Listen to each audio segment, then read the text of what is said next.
بسم اللہ الرحمن الرحیم۔ السلام علیکم ورحمۃ اللہ وبرکاتہ۔ حضرت عباس بن عبد المطلب رضی اللہ عنہ سے روایت ہے کہ رسول اللہ صلی اللہ علیہ وآلہ وسلم نے فرمایا، جس شخص نے اللہ تعالیٰ کو اپنا پروردگار، اسلام کو اپنا دین اور محمد صلی اللہ علیہ وآلہ وسلم کو اپنا رسول خوشی سے مان لیا تو سمجھ لو کہ اس نے ایمان کا ذائقہ چکھ لیا۔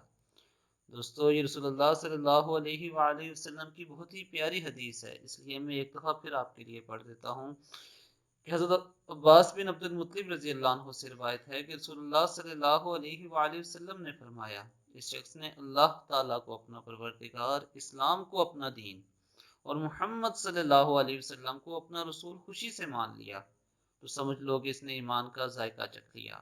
سبحان اللہ۔ دوستوں، میری آپ سب سے یہ گزارش ہے کہ اگر آپ نے ابھی تک میرے چینل کو سبسکرائب نہیں کیا تو میرے چینل کو سبسکرائب کریں اور اپنا بہت خیال رکھیے گا۔ اللہ حافظ۔